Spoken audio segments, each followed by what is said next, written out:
Hey guys, LevelCap here, and today we're going to be taking a look at Planetside 2. I'm going to sort of walk you through some of the basics of this game because it's not that simple. It's a MMO FPS, meaning massively multiplayer online first-person shooter. Just like the first one, but this one's even a bit more complicated. So in the beta here, we're playing on one continent with, I believe it's allowed to have up to 2,000 players in one single continent. And the continent is divided into territories, and what you saw there in the beginning was me hot dropping down into a territory, an enemy territory that was being contested. Now I'm going to try and cap this point here, but I saw somebody on the minimap. So in many ways, it's a first-person shooter like any other first-person shooter. You run around, you have a minimap, you see guys on the minimap, you have different kinds of guns. And I'm looking at the map here, sort of trying to figure out where I am in relation to other stuff and what battles are going on. Those are galaxies right there. Those are big dropships that can carry other players around the map. And I'm playing the Heavy Assault class, which is one of 6 infantry classes. And I'm taking a little fire there. I'm glowing blue right now because the Heavy Assault class has a temporary shield that they can activate, which doesn't make you invulnerable, but it allows you to take a little bit of extra damage. Now it has a it uses up my power on the left side of the crosshair. You can sort of see it charging back up now, so I only have a few seconds of my shield that I can activate, but it does make the Heavy Assault class very powerful in close quarter combat. Now there are 3 factions in Planetside 2, and they all fight over the same territory, so sometimes you can get a big battle going between 3 different teams, which gets really crazy. I'm playing as the New Conglomerate right now. They are blue and yellow. Then there's the Terran Republic, which are red and black, and the Vanu Sovereignty, which are purple and green. There's definitely a lot of faction rivalry in Planetside because most players stick to their factions once they pick them. And so there's a lot of trash talking and whatnot that goes on between the factions. I will be playing probably all of the factions here because I do want to get a good feel for all the different weapons in the game. Certain servers I'll be playing New Conglomerate, other servers I'll be playing Terran, other servers I'll be playing Vanu, just so I can get a good feel for all the weapons and eventually do weapon reviews of each faction. At its current state, it doesn't make sense to do weapon reviews because the game is, I would say, in a early stage of beta. It still has a lot of work to go through before it's actually going to be a final product. Even the UI itself is going to go through some changes before the final game comes out. But speaking of the UI, in the lower left-hand corner is probably where some of the most important readouts are. One, you have the minimap, which sort of shows guys pop up on the minimap, enemies pop up on the minimap. If they fire, you can get suppressors in this game, just like in Battlefield, which should silence your weapons, and I believe have you not pop up on minimap when you fire. You will also notice above the minimap there are 5 sets of numbers, each next to a different symbol. The 4 symbols that are all smaller and to the right represent resources. The blue one is Araxium, which is potentially one of the most valuable resources because you can use that to buy new weapons and weapon modifications and whatnot. Each class, as far as I can tell so far, just starts off with one primary weapon that you have to choose from, and if you want to unlock more weapons to sort of vary up your class, you have to buy them with Araxium. The way you get Araxium is by winning battles in the game, taking territories, and also your faction has a sort of a tick every 5 minutes where your faction gets a certain amount of Araxium depending on how many territories that produce Araxium that your faction controls. Now to figure out how much Araxium your faction is going to get each tick, you have to take a look at the map. And understanding the map is just as important in this game as being a quick shot or having a good aim in this game or having good infantry tactics. You need to understand the map so you can really deploy to a location that needs you the most or is going to benefit you the most. So M will bring up the map here, and you can zoom out and see the whole continent. The blue color is New Conglomerate, the red is Terran Republic, and purple is Vanu Sovereignty. Now the map is broken up into hexagons. Some territories have different shapes of combinations of hexagons. Some are just a single hexagon, but each one produces a resource, and you'll see the little symbols on the hexagons that are sort of green or orange or blue for Araxium, or yellow for, I believe, yellow is alloys, green is polymers, orange is catalysts, and blue is araxium.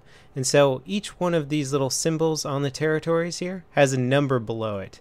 And those numbers represent how much of that resource you're going to get per tick if you own that territory. Now, it is entirely possible to play this game without really understanding the resource concept too much and just going into battles and fighting and shooting at guys. That's actually totally acceptable. But if you understand the map and how it works, you can better understand why some factions might be attacking certain territories or why some territories are heavily fought over. Now you'll notice when I zoom out on the map there's some exclamation points with explosion graphics around them. Those represent the hotspots. Those hotspots are also listed in the lower left hand corner. And basically hotspots are where action is going on. They're sort of measured by how many deaths occur within a short period of time, and if it's a lot, then that means that there's combat going on there.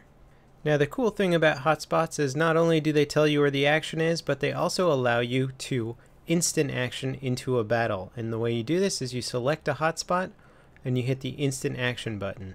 Currently you can only do this once every 30 minutes. It was just changed in the last patch, and I think they're trying to work out how frequently you can do this, but it basically just teleports you into an orbital drop pod, as you'll see here in a second. It goes to a loading screen. You can do this from anywhere on the map. And now I'm dropping down in a drop pod, which I can slightly control with my WASD keys. And I managed to land it on a landing platform here in the area that is being contested. Now that's how you can get into action extremely fast if you're new to the game and you just want to kind of jump into the action. If I were, say, to get killed immediately after dropping in, you then have the option to spawn at nearby spawn points, and that will be done for you automatically upon death. It'll just show you where you can spawn after you die. Before dropping in, however, you might want to consider what kind of infantry class you want to be. Now you can go to a weapon terminal at your home base, or any base really. They actually all do have weapon terminals somewhere, and you can select different classes from here, and each class plays a drastically different role. So by hitting E on this little terminal that has a picture of a gun on it, you can basically open your classes panel. The top class is the Infiltrator, which is a stealthy class that has a sniper rifle and the ability to use a temporary cloak. The next class is Light Assault, which is a really fun class to play. It's what it sounds like. You're basically a light infantry, but you have a jetpack so you can get over large obstacles. Then we have the Combat Medic. This class can heal people and revive people. Then we have the Engineer, and this class can dispense ammo, it can repair vehicles, and it can place down a combat turret as well. Most classes also have several item slots, so you can configure them even more. Here's the Heavy Assault, which is what you guys were watching me play earlier. This is a bit more a robust class. It has a machine gun and the ability to engage a temporary personal shield, which absorbs some damage. You also have a rocket launcher, which can be used to take out armored targets such as Maxes, tanks, and you can switch it out for a lock-on rocket launcher for taking out aircraft or just better locking on to ground targets.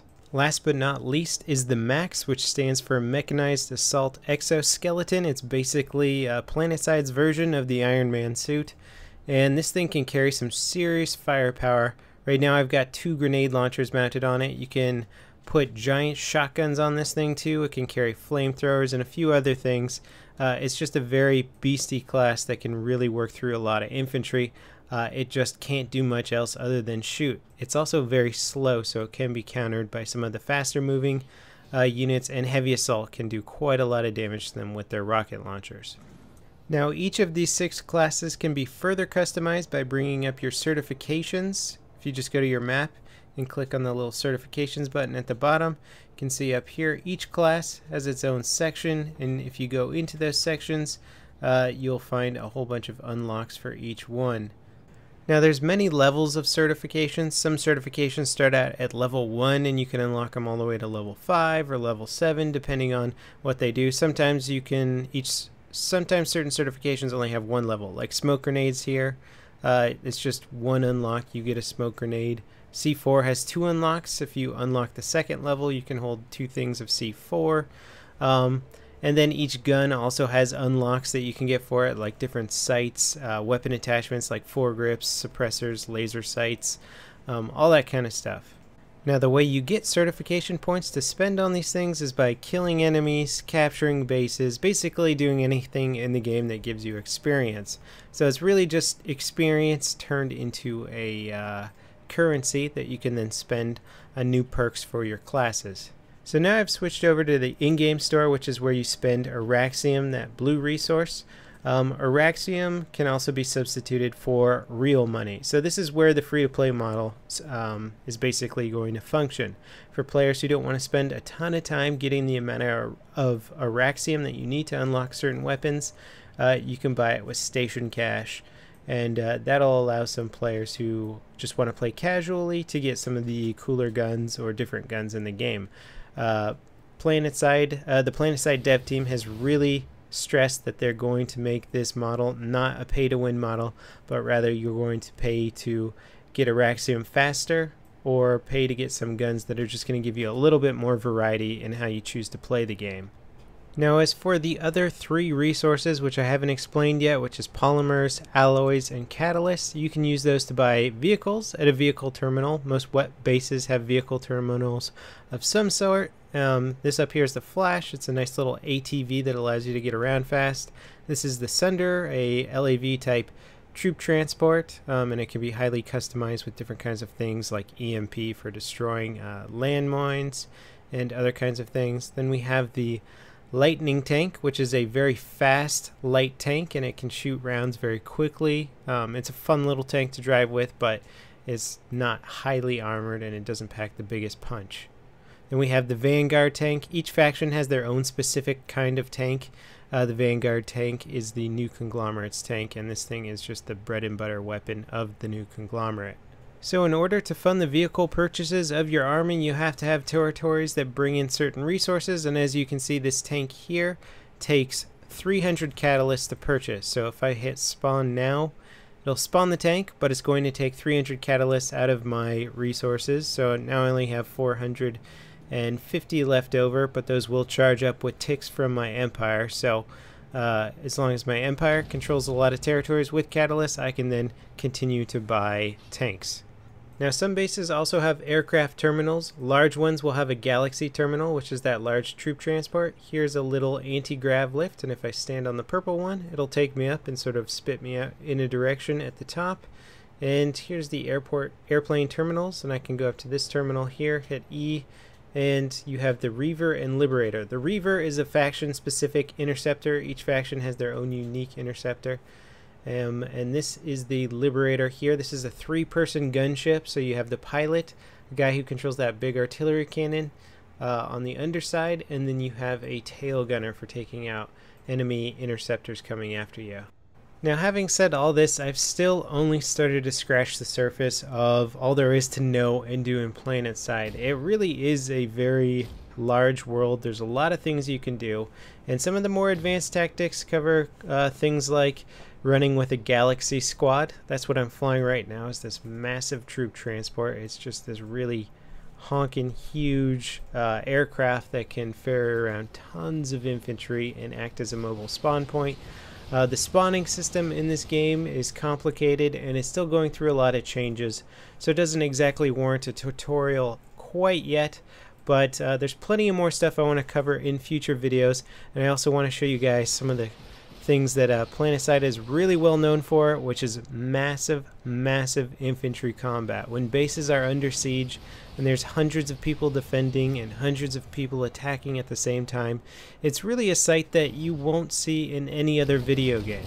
So that's pretty much it for this basic introductory tutorial to Planetside. I'm just covering the basics, the vehicles, the infantry, the map. And there's a lot more to cover and a lot more action to show you guys. I know this video wasn't too action-packed, and I promise next Planetside video is going to have a ton of action in it. So I hope you guys enjoyed. Please remember to rate up the video if you did, and I'll see you guys next time. This is LevelCap signing off.